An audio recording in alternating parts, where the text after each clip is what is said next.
जय श्री कृष्ण। बेसो चलो छोकराओ, हवे आज फॉस्फरसना अपरूपोनी चर्चा करवानी।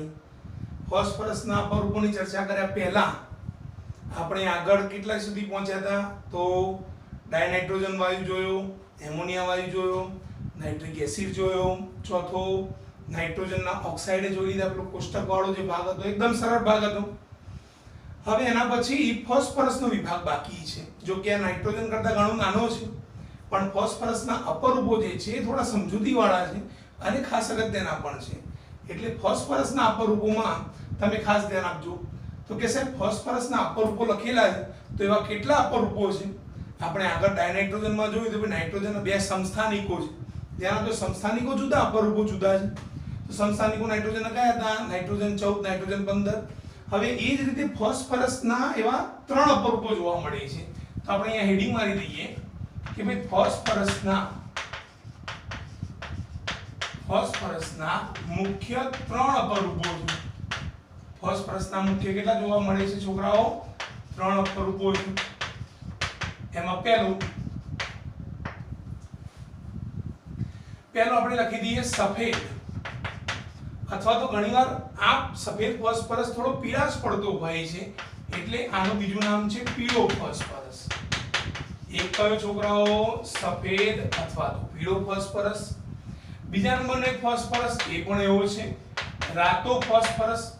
પણ રાતો ફોસ્ફરસ જે છે ને એ થોડો લાલાશ પડતો દેખાય, થોડો રેડિશ ફોસ્ફરસ ટાઈપનું દેખાય, એટલે રાતો ફોસ્ફરસ જે છે એનું બીજું નામ છે લાલ ફોસ્ફરસ।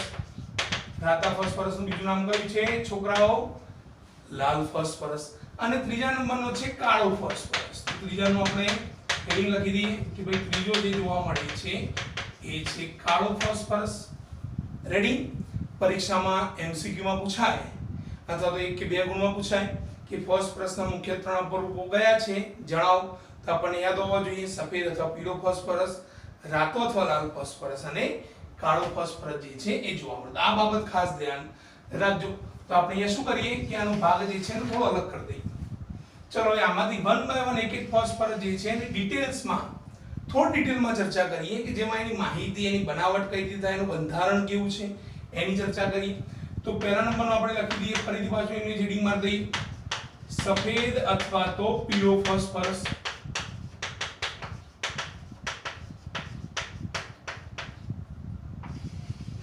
સફેદ અથવા તો પીળો। ધ્યાન આપજો, સફેદ અથવા તો પીળો ફોસ્ફરસ છે એની ક્વોલિટી કે પોતે સફેદ તો દેખાવાનો જ છે, પણ મીણ જેવો ઘન પદાર્થ જોવા મળે છે, થોડો મીણ જેવો હોય છે, એટલે આપણે લખી દઈએ કે તે ઝેરી, આ શબ્દ યાદ રાખજો। અને બીજા નંબરનો છે મીણ જેવો સફેદ ઘન પદાર્થ છે।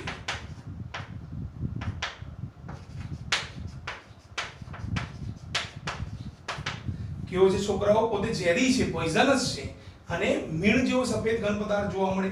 બીજા નંબરનો શબ્દ યાદ રાખી દો, એના ભૌતિક ગુણધર્મો જેવા ગુણધર્મો સ્ટેપ બાય સ્ટેપ જોવા મળશે આપણને।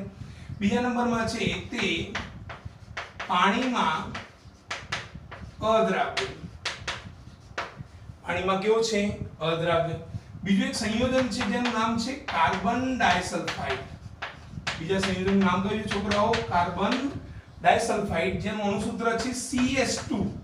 એ તો આપણને શબ્દ ઉપરથી ખબર પડે, કાર્બન એટલે C, ડાયસલ્ફાઇડ એટલે S2।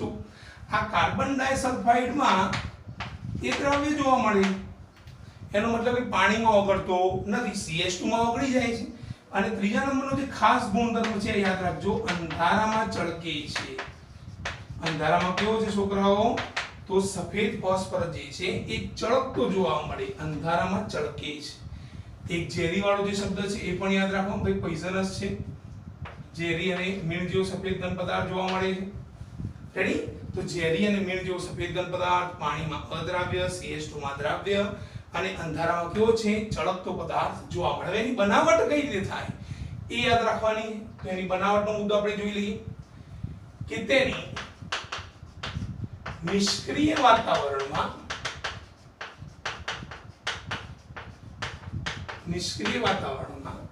ઉકળતા Na હોય છે। આ શબ્દ યાદ રાખજો, નિષ્ક્રિય વાતાવરણમાં ઉકળતા NaOH સાથેની પ્રક્રિયાથી આપણને સફેદ ફોસ્ફરસમાંથી શું મળી જશે તો ફોસ્ફીન, જેનું અણુસૂત્ર છે pH3 મળે. શું મળે છોકરાઓ? pH3 જે છે એ જોવા મળે.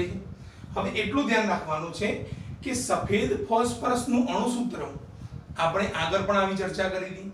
ફોસ્ફરસની ક્યાં ચર્ચા આવતી હતી? તો હું યાદ કરાવું.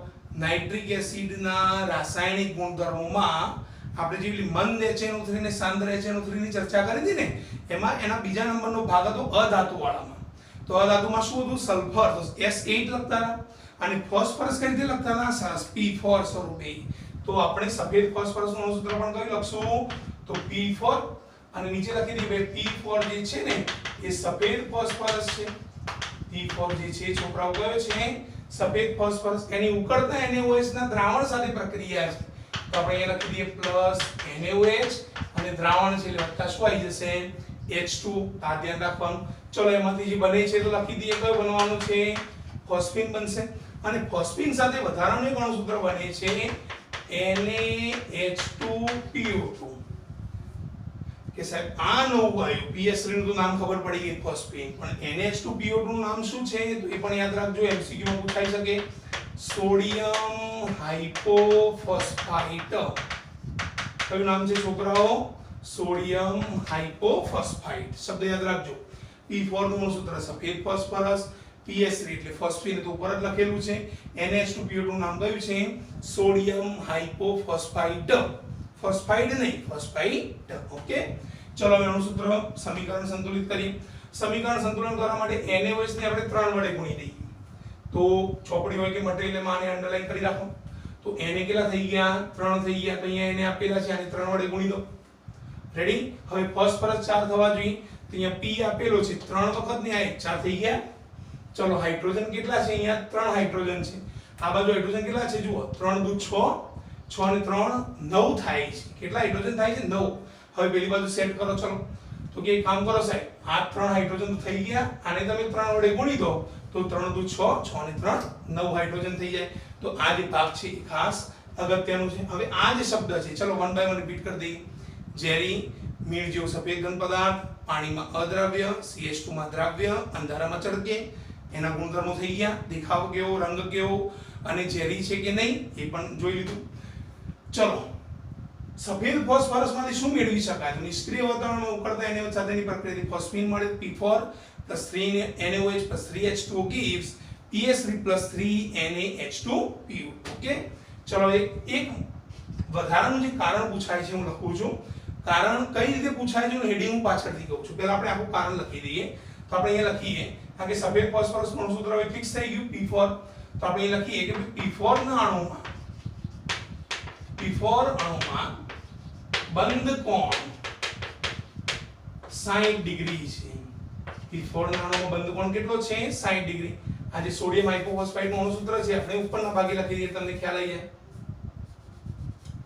અહીંયા ઉપરના ભાગે લખી દઈએ ભાઈ. આ જે અણુસૂત્ર છે એ છે સોડિયમ હાઇપોફોસ્ફાઇટ.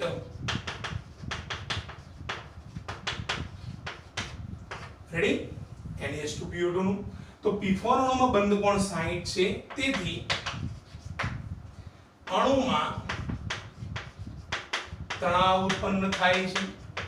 શું ઉત્પન્ન થાય છોકરાઓ? તણાવ. હું પાછળથી સમજાવું છું આખું કારણ. તણાવ ઉત્પન્ન થાય છે. તેથી P4 ના અણુમાં બંધ નબળો અને વધુ પ્રતિક્રિયાત્મક બને છે. વધુ પ્રતિક્રિયાત્મક. આ શબ્દ યાદ રાખજો. આપણે આગળ ચર્ચા કરી હતી પ્રતિક્રિયાત્મક એટલે શું, પાછળથી સમજાવું છું. પ્રતિક્રિયાત્મક બને છે જેથી સફેદ ફોસ્ફરસ હવા એટલે O2 ના સંપર્કથી આગ પકડીને P4O10, આ શબ્દ યાદ રાખજો, P4O10 નો સફેદ ઘટ ધુમાડો ઉત્પન્ન કરે છે. સફેદ ગડ ધુમાડો ઉત્પન્ન કરે છે. રેડી? તો કે સાહેબ આ અણુસૂત્ર બનાવવું હોય તો શું કરવું પડે? P4 લેવું પડે. હવા સાથે પ્રક્રિયા કરવી પડે તો આપણે નીચે જ લખી દઈએ કે ભાઈ P4 ની પેલા O2 સાથે પ્રક્રિયા થાય તો નિપજ કઈ મળે? P4O10. ચલો સમીકરણ બેલેન્સ કરો. P તો 4 આપેલા છે, ઓક્સિજન 10 કરવાના, 2 આપેલા છે તો આગળ શું થઈ જાય? 2 પંચા 10 તો P4O10 થઈ ગયો. તો આ ભાગ થઈ ગયો સફેદ ફોસ્ફરસનો. હવે છેલ્લો ભાગ બાકી રહ્યો. આખું કારણ હું સમજાવું શું છે, પણ P4O10 નું આપણે બંધારણ જોઈ લઈએ તો આપણે અહીંયા લખી દઈએ, સોરી સફેદ ફોસ્ફરસ નું આપણે બંધારણ જોઈ લઈએ તો અહીંયા હેડિંગ મારી દઈએ ભાઈ સફેદ ફોસ્ફરસ, જેનું અણુસૂત્ર છે P4 અને એનો આકાર યાદ રાખજો ભાઈ છોકરાઓ, આકાર ખાસ યાદ રાખજો. સફેદ ફોસ્ફરસ નો આકાર છે સમચતુષ્ફલકીય. કયો આકાર જોવા મળે? સમચતુષ્ફલકીય. તો P4 આ પ્રમાણે જોવા મળે. ધ્યાન આપો, આ P, આ બીજો ફોસ્ફરસ, આ ત્રીજો ફોસ્ફરસ અને આ ચોથો ફોસ્ફરસ. તો 4 ફોસ્ફરસ થઈ ગયા. હવે 4 ફોસ્ફરસ સાથે આપણે એકબીજા સાથેના બંધારણો જોડી દઈએ. આ P', ફરીથી P', ફરીથી P', ફરીથી P'. વચ્ચેના ભાગમાં જે આડી લીટી છે P', નું બંધારણ અને ઉપરના ભાગમાં પણ P'. ખ્યાલ આવી ગયો? તેનો આકાર કયો છે? સમચતુષ્ફલકીય. અને P4 અણુ જે છે એ આ પ્રમાણે સ્ટેપ બાય સ્ટેપ જોવા મળે છે. આટલો ભાગ થઈ ગયો સફેદ ફોસ્ફરસનો. હવે વાત રહી કારણની. ચલો કારણ ડિટેલમાં જોઈ લઈએ. તો આખું કારણ આ રીતે પૂછાય કે ભાઈ સફેદ ફોસ્ફરસ હવાના સંપર્કથી આગ પકડી અને P4O10 આપે છે. એને આપણે સ્ટેપ બાય સ્ટેપ એનું કારણ જે છે એ સમજાવો કે કેમ આવું થાય છે. આપણે શું લખવું પડે? 3-4 શબ્દો. પહેલો, બંધ કોણ કેટલો? 60. અણુમાં શું થાય? તણાવ ઉત્પન્ન થાય. ત્રીજો, જેથી બંધ કેવો બને? નબળો, મતલબ કે વીક બની જાય. અને વધુ પ્રતિક્રિયાત્મક, મતલબ કે વધુ એક્ટિવ થઈ જાય. પ્રતિક્રિયાત્મક ઇંગ્લિશમાં શું કહેવાય? એક્ટિવ. જ્યારે કોઈ પણ બંધ તૂટે ને તો શું કરે? બીજા પરમાણુ સાથે જોડાવાનો પ્રયત્ન કરે. તેનો મતલબ શું થાય કે પોતે જાગૃત બની ગયો અને બીજા સાથે જોડાવાનો પ્રયત્ન કરે, એક્ટિવ થઈ ગયો. એટલે જ્યારે પણ એક વસ્તુ યાદ રાખો, કોઈ પણ બંધ નબળો પડે તો જ પ્રતિક્રિયાત્મક બને, નહીં તો પ્રતિક્રિયાત્મક બનતો નથી. અને જેના કારણે હવાના સંપર્કથી આ સફેદ ફોસ્ફરસ આગ પકડી લે અને P4O10 નો સફેદ ગડ ધુમાડો આપે. તો આ બાબત યાદ રાખી દો છોકરાઓ. ચલો હવે બીજા નંબરનો ભાગ જોઈએ આપણે, રાતો અથવા તો લાલ ફોસ્ફરસ. રાતો અથવા તો લાલ ફોસ્ફરસ. ચલો એક કામ કરો છોકરાઓ, ત્યાં સુધી સફેદ ફોસ્ફરસના બધી ડિટેલ સ્ટેપ બાય સ્ટેપ જોઈ લો. ચલો ઝડપ રાખજો છોકરાઓ.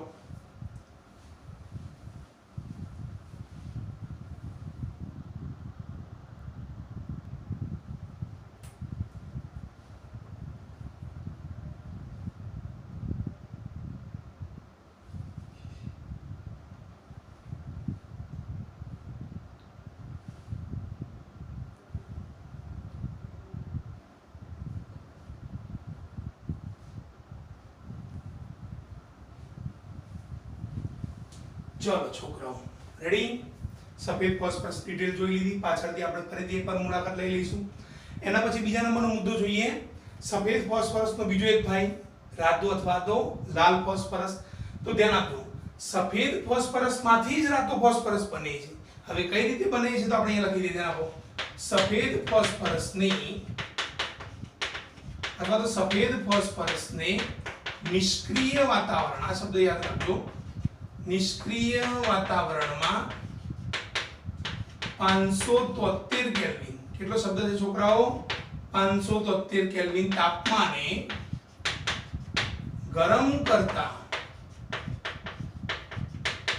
જ્યારે સફેદ ફોસ્ફરસને નિષ્ક્રિય વાતાવરણમાં 573 કેલ્વિન તાપમાને ગરમ કરીએ એટલે આપણને શું મળી જાય? તો રાતો અથવા તો લાલ ફોસ્ફરસ બને છે, લાલ ફોસ્ફરસ મળે છે. આ શબ્દ લખી શકીએ, લાલ ફોસ્ફરસ મળે. રેડી? બીજા નંબરનો જે શબ્દ છે એ પણ ખાસ યાદ રાખી દેજો. ચલો આપણે આ ભાગ થોડો અલગ કરી દઈએ. અહીંયા બીજો મુદ્દો લખીએ, ધ્યાન આપો, રાતો અથવા તો લાલ ફોસ્ફરસ, રાતો અથવા તો લાલ ફોસ્ફરસ, આ શબ્દ યાદ રાખી દેજો. પોતે કેવો છે? તો વાસવિહીન. આ 3-4 શબ્દો યાદ રાખી દો છોકરાઓ. વાસવિહીન, બીજો શબ્દ છે બિનઝેરી, પેલો કેવો હતો? ઝેરી હતો. સરસ. આ કેવો છે? વાસ્પિન અને બિનઝેરી. ત્રીજો એક શબ્દ છે પાણી અને કાર્બન ડાયસલ્ફાઇડમાં. પાણી અને કાર્બન ડાયસલ્ફાઇડમાં અદ્રાવ્ય.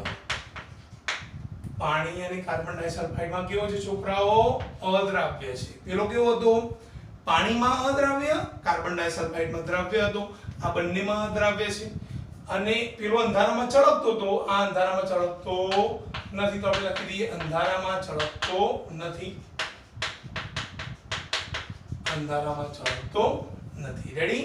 પેલો એની બનાવટ કઈ રીતે થાય, બીજા એના ગુણધર્મો કેવા છે, ત્રીજો એક શબ્દ યાદ રાખી દેજો કે તે લોખંડ જેવો રાખોડી ચળકાટ ધરાવે.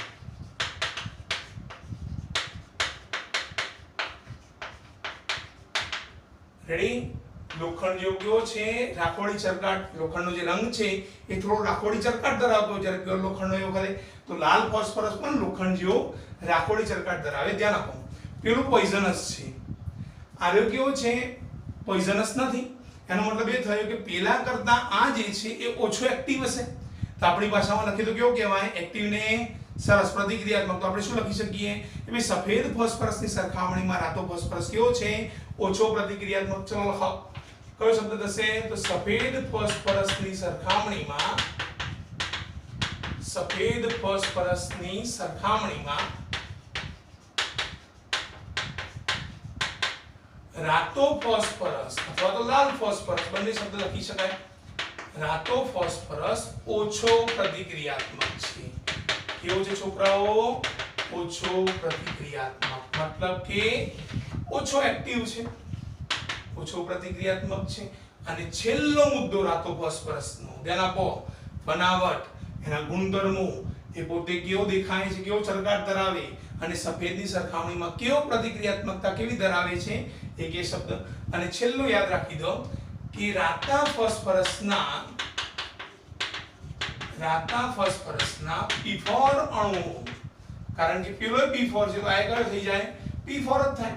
P4 અણુઓ સમચતુષ્ફલકીય રીતે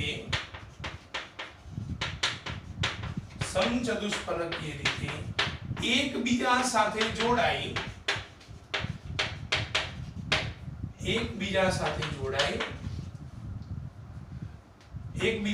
જોડાઈને એક શબ્દ યાદ રાખી દેજો, પોલિમેરિક. હવે પોલી શબ્દ ક્યારે આવે તમે બધા જાણો છો? Polymer, polythene. એનો મતલબ કે અસંખ્ય અણુઓ ભેગા થાય ત્યારે આગળ આપણે પોલી શબ્દ અથવા તો n ટાઈમ્સ શબ્દ જે છે એનો મૂકી શકીએ. તો પોલિમેરિક રચના બનાવે છે. કેવી રચના બનાવે છોકરાઓ? પોલિમેરિક રચના બનાવે છે. ચલો હવે પોલિમેરિક રચનાની ચર્ચા કરીએ. સફેદ ફોસ્ફરસ તો ફિક્સ જ હતો, 4 P4 અણુઓ ધરાવે. આ P4 અણુઓ ધરાવે પણ એકબીજા સાથે જોડાતો જાય છે. એનો મતલબ એ થયો કે અહીંયા જે રચના છે આ પ્રમાણે હશે. આ P વાળો ભાગ, ઉપર એક P વાળો ભાગ, તો આ એક P4 થઈ ગયો. ફરીથી આની જ રચના બાજુમાં આવશે, બીજો એનો ભાઈ. ફરીથી P વાળો ભાગ જે છે એ આ પ્રમાણે જોવા મળે. બરાબર? ફરીથી ત્રીજી રચના, પણ આપણે બે રચનાઓ બનાવીએ તો P' બંધારણ થઈ ગયું. ચલો આ બાજુનું તો હતો P4 P વાળો અણુ આ પ્રમાણે. એ જ પ્રમાણે અહીંયા પણ જોવા મળશે P4 P વાળો ભાગ. ખ્યાલ આવી ગયો? તો જુઓ અહીંયા અંદરના ભાગમાં જુઓ P' બંધારણ જોવા મળે છે. અહીંયા શું થાય છે? તો એક આખો અણુ બીજા સાથે જોડાય ત્યારે P' બંધારણ જે છે એ જોવા મળતું હોય. તો આ જે બાબત છે મગજમાં ઉતારો. ચલો આનો આ અણુ ફરીથી આ બાજુ અસંખ્ય સાથે જોડાશે, આ બાજુનું આ અણુ અસંખ્ય સાથે જોડાશે. તો આ જે આખી રચના છે એ થઈ ગઈ રાતો ફોસ્ફરસ. કઈ રચના જોવા મળશે છોકરાઓ? તો રાતો ફોસ્ફરસ વાળો જે ભાગ જે છે એ જોવા મળશે. તો આ જે બંધારણ છે એને મગજમાં ખાસ ઉતારી લેજો. ચલો ફરીથી એકવાર આપણે ઝડપથી હવાઈ મુલાકાત લઈ લઈએ છોકરાઓ. એટલે આપણે એના પછીનો કાળો ફોસ્ફરસ બાકી છે એની પણ ચર્ચા કરી શકીએ. ફોસ્ફરસના મુખ્ય કેટલા અપરૂપો? 3. કયા કયા? સફેદ, રાતો અથવા કાળો. સફેદનું બીજું નામ પીળો, રાતોનું બીજું નામ લાલ ફોસ્ફરસ. સફેદ ફોસ્ફરસની ચર્ચા કરી તો કેવો છે? ઝેરી, મીણ જેવો સફેદ ઘન પદાર્થ, પાણીમાં અદ્રાવ્ય, CH2 માં દ્રાવ્ય, અંધારામાં ચળકે છે. નિષ્ક્રિય વાતાવરણમાં NaOH સાથે પ્રક્રિયા કરે શું બનાવે? ફોસ્ફીન. તો અણુસૂત્ર જોયું. P4 સફેદ phosphorus અણુસૂત્ર NaOH + H2O PH3 + Na2PO2 બંધ Na2PO2 નું નામ કયું થાય સોડિયમ હાઇપોફોસ્ફાઇડ P4 નું સૂત્ર એનું નામ શું થાય સફેદ ફોસ્ફરસ હવે આખું કારણ જોયું કે ભાઈ સફેદ ફોસ્ફરસ હવાના સંપર્કથી આગ કેમ પકડે છે અથવા તો P4O10 નો સફેદ ઘટ ધુમાડો કેમ આપે છે તેનું કારણ 3-4 શબ્દો કયો બંધ કોણ 60 પહેલો મુદ્દો અણુમાં શું ઉત્પન્ન થાય તણાવ બીજો મુદ્દો બંધ કેવો બને નબળો બને ત્રીજો મુદ્દો અને ચોથો કે વધુ બંધ નબળો બની જાય તો વધુ કેવો બની જાય પ્રતિક્રિયાત્મક કે બની જાય જેથી શું થાય સફેદ ફોસ્ફરસ હવા અથવા તો O2 સાથે પ્રક્રિયા કરી અને P4O10 આગ પકડીને P4O10 ના સફેદ ઘટ ધુમાડા આપે ત્યારે પણ P4O10 બને તો સફેદ ઘટ ધુમાડો ઉત્પન્ન થાય યાદ રાખવાનું અણુસૂત્ર સમીકરણ જોયું P4 + 5O2 gives P4O10 પછી એનું બંધારણ જોયું P4 સમચતુષ્ફલકી બંધારણ 4 ફોસ્ફરસ જોડાયેલા હોય રાતા ફોસ્ફરસની ચર્ચા કરી રાતા ફોસ્ફરસની બનાવટ કઈ રીતે થાય તો સફેદ ફોસ્ફરસને નિષ્ક્રિય વાતાવરણમાં 573 કેલ્વિન તાપમાને ગરમ કરો તો શું મળી જાય આપણને રાતો ફોસ્ફરસ જે છે એ જોવા મળે રાતો ફોસ્ફરસ કેવો છે તો વાસવિહીન બિનઝેરી પાણી અને CS2 બંનેમાં અદ્રાવ્ય અને અંધારામાં ચળકતો નથી આની પેલા સાથે કમ્પેરીઝન કરીએ તો વાસવિહીન છે બિનઝેરી પેલો ઝેરી હતો પાણી CS2 માં અદ્રાવ્ય પેલો પાણીમાં અદ્રાવ્ય CS2 માં દ્રવ્ય અને અંધારામાં ચળકતો નથી પેલો અંધારામાં ચળકતો હતો સફેદ ફોસ્ફરસ સરખામણીમાં રાતો ફોસ્ફરસ કેવો હોય ઓછો પ્રતિક્રિયાત્મક કેમ સીધી ખબર પડે પેલો ઝેરી છે આ બિનઝેરી છે પેલો પાણીમાં અદ્રાવ્ય છે આ પાણી CS2 બંનેમાં અદ્રાવ્ય છે પછી રાતા ફોસ્ફરસના P4 અણુ કઈ રીતે જોડાય છે તો સમચતુષ્ફલકીય રીતે અને એકબીજા સાથે જોડાઈને કેવી રચના બનાવે પોલિમેરિક રચના તો આની અને આની કમ્પેર કરતા રહેજો આમાં વચ્ચેના ભાગમાં બંધારણો જોવા મળે છે અહીંયા શું થાય આખો P4 અણુ બીજા સાથે જોડાય તો P' બંધારણ આ પ્રમાણે જોવા મળે તો આ મગજમાં ઉતારતા રહેજો ચલો હવે એના પછી ત્રીજા નંબરનું બંધારણ આપણે કાળો ફોસ્ફરસ જે છે એની ચર્ચા કરીશું કે એમાં તો બે જ મુદ્દા છે સરળતાથી પૂરા થઈ જશે જે મુખ્ય મહત્વનો મુદ્દો હતો એ આટલે સુધી હતો આપણા મગજમાં ઉતારી લો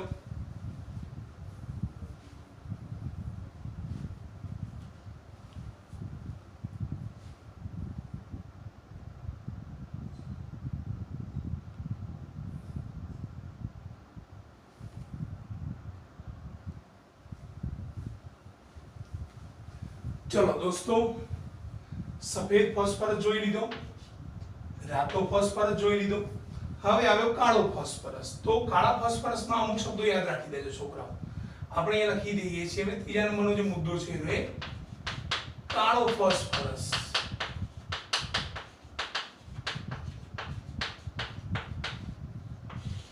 હવે કાળો ફોસ્ફરસ જે છે ને એના ફેમિલીમાં બે સભ્યો છે કાળા ફોસ્ફરસના ફેમિલીમાં કેટલા સભ્યો છે બે પોતે બે અલગ અલગ સ્વરૂપો ધરાવે છે એક છે આલ્ફા કાળો ફોસ્ફરસ અને એક છે બીટા કાળો ફોસ્ફરસ તો આપણે લખી દઈએ કે ભાઈ કાળો ફોસ્ફરસ બે સ્વરૂપો ધરાવે છે કાળો ફોસ્ફરસ કેટલા સ્વરૂપો ધરાવે છોકરાઓ બે સ્વરૂપો ધરાવે છે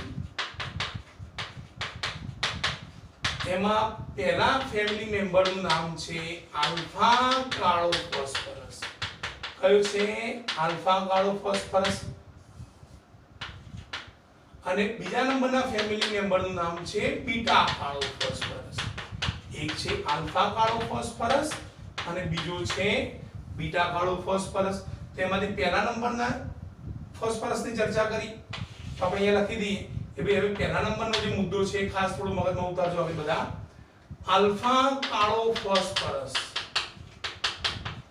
હવે આલ્ફા કાળો ફોસ્ફરસ કઈ રીતે બને આપણે એની ચર્ચા કરવાની છે છોકરાઓ ધ્યાન આપજો સફેદ ફોસ્ફરસ પર્ટિક્યુલર નેચરલી બનતો હોય સફેદ ફોસ્ફરસમાંથી રાતો ફોસ્ફરસ બન્યો કેટલા કેલ્વિન તાપમાને 573 કેલ્વિન તાપમાને હવે આલ્ફા કાળો ફોસ્ફરસ અહીંયા મોટાભાગના વિદ્યાર્થીઓ ભૂલો કરે છે ભાઈ આલ્ફા કાળો ફોસ્ફરસ સફેદમાંથી નથી બનતું આલ્ફા કાળો ફોસ્ફરસ તો રાતા ફોસ્ફરસમાંથી બને છે તો રાતા ફોસ્ફરસને શું કરવું પડે તો અહીંયા આપણે શબ્દો લખી યાદ રાખો રાતા ફોસ્ફરસને અથવા તો લાલ ફોસ્ફરસને બંધ નળીમાં 803 કેલ્વિન કેટલા કેલ્વિન તાપમાન છે 803 કેલ્વિન તાપમાને ગરમ કરતા આલ્ફા કાળો ફોસ્ફરસ મળે કયો ફોસ્ફરસ મળે છે છોકરાઓ આલ્ફા કાળો ફોસ્ફરસ મળે છે અને બીજો મુદ્દો છે કે તે અથવા તો તેના સ્ફટિકો આલ્ફા કાળા ફોસ્ફરસના સ્ફટિકો કેવા હોય અપારદર્શક હોય છે. કેવા હોય છે? અપારદર્શક હોય છે. અને તે ધ્યાન આપજો, આ છે તેના સ્ફટિકો જે છે એ અપારદર્શક હોય છે અને હવામાં, અથવા તો સીધું લખી દઈએ, અને હવામાં ઓક્સિડેશન પામતા નથી. હવામાં ઓક્સિડેશન પામતા નથી. રેડી? ચલો આલ્ફા કાળો આખો મુદ્દો જોઈ લઈએ. કાળા ફોસ્ફરસના ફેમિલી મેમ્બર બે સ્વરૂપો ધરાવે. કયા કયા? આલ્ફા કાળો ફોસ્ફરસ, બીટા કાળો ફોસ્ફરસ. આલ્ફા કાળો ફોસ્ફરસ એમાંથી બને? રાતા ફોસ્ફરસમાંથી. રાતો ફોસ્ફરસ એમાંથી શું પ્રોસેસ કરવાની? તો રાતા ફોસ્ફરસને બંધ નળીમાં 803 કેલ્વિન તાપમાને ગરમ કરીએ તો આલ્ફા કાળો ફોસ્ફરસ મળી જાય. પોતે કેવો છે? અપારદર્શક. મતલબ કે અહીંયા પડ્યો તો સામેવાળો ભાગ દેખાય નહીં. પારદર્શક નથી, અપારદર્શક છે. અને એના જે સ્ફટિકો છે એ હવામાં ઓક્સિડેશન પામતા નથી. અને બીજા નંબરનો જે એનો ફેમિલી મેમ્બર હતો, કયો હતો? બીટા કાળો ફોસ્ફરસ. આપણે અહીંયા હેડિંગ લખી દઈએ કે ભાઈ હવે બીટા કાળા ફોસ્ફરસની ચર્ચા કરી. બીટા કાળો ફોસ્ફરસ. ચલો હવે એના મુદ્દામાં ધ્યાન આપજો છોકરાઓ. આલ્ફા કાળો ફોસ્ફરસ શેમાંથી મળ્યો? રાતા ફોસ્ફરસમાંથી. તો બીટા કાળો ફોસ્ફરસ શેમાંથી મળશે? સફેદ ફોસ્ફરસમાંથી, કારણ કે કાળો ફોસ્ફરસ તો બનાવવાનો જ છે. તો આપણે લખી દઈએ કે ભાઈ સફેદ ફોસ્ફરસને નિષ્ક્રિય વાતાવરણમાં, આ શબ્દ યાદ રાખી દેજો, નિષ્ક્રિય વાતાવરણમાં 473 કેલ્વિન તાપમાને અને ઊંચા દબાણે ગરમ કરતા આપણને શું મળી જશે? તો બીટા કાળો ફોસ્ફરસ મળે. કયો ફોસ્ફરસ મળશે છોકરાઓ? બીટા કાળો ફોસ્ફરસ મળે. તો આપણે અહીંયા આનું પણ હેડિંગ જે છે ને ટિક માર્ક કરી દઈએ. 473 કેલ્વિન તાપમાન. પેલું કેટલું હતું? 803. પછી રાતા ફોસ્ફરસમાં કેટલું હતું? 573 કેલ્વિન તાપમાન. અને અહીંયા એક વધારાનું તાપમાન છે, યાદ રાખજો, તે 673 કેલ્વિન તાપમાન સુધી, તે 673 કેલ્વિન તાપમાન સુધી હવામાં બળતો નથી. 673 કેલ્વિન તાપમાન સુધી હવામાં બળતો નથી. ચલો ફરીથી હવે મુલાકાત ઝડપથી લઈ લઈએ. કાળો ફોસ્ફરસ બે સ્વરૂપો, આલ્ફા કાળો ફોસ્ફરસ, બીટા કાળો ફોસ્ફરસ. આલ્ફા કાળો ફોસ્ફરસ કઈ રીતે બને? રાતો ફોસ્ફરસ બંધ નળી 803 કેલ્વિન તાપમાન ગરમ કરો એટલે આલ્ફા કાળો ફોસ્ફરસ મળી જાય. એના સ્ફટિકો અપારદર્શક છે અને જલ્દીથી હવામાં ઓક્સિડેશન પામતા નથી. હવામાં ઓક્સિડેશન પામતા નથી. ધ્યાન આપજો, હવામાં ઓક્સિડેશન પામે છે એવો શબ્દ ન લખી દો, નહીં તો ભૂલ પડી જશે. બીટા કાળો ફોસ્ફરસ, તો સફેદ ફોસ્ફરસ નિષ્ક્રિય વાતાવરણ 473 કેલ્વિન તાપમાન, ઊંચું દબાણ. આ શબ્દ યાદ રાખજો, કોઈ જગ્યાએ આગળ દબાણ નથી આવ્યું, અહીંયા દબાણ શબ્દ છે. મટીરિયલ હોય, ચોપડી હોય, ટીક કરી રાખજો. અને 673 કેલ્વિન તાપમાન સુધી હવામાં બળતો નથી. તો કયા કયા તાપમાનો આયા? રાતા ફોસ્ફરસમાં સફેદ ફોસ્ફરસને ગરમ કરો 573 કેલ્વિન તાપમાન, એક ટીક માર્ક કરી દઈએ, 573 કેલ્વિન તાપમાન. બીજા નંબરે બંધ નળી 803 કેલ્વિન તાપમાન. તો શું મળે? રાતા ફોસ્ફરસને ગરમ કરો. તો એક કામ કરે, 3-4 સમીકરણો બનાવી દઈએ. ચલો હવે આ જે સમીકરણ છે એમાં શું મળતું હતું છોકરાઓ? ચલો આ ઝડપથી યાદ રાખી દઈએ. તો સફેદ ફોસ્ફરસ જે છે P લખી દો. સફેદ ફોસ્ફરસને 573 કેલ્વિન તાપમાને ગરમ કરો તો કેવો મળતો હતો? રાતો ફોસ્ફરસ. ચલો હવે બીજા નંબરનું કયું હતું?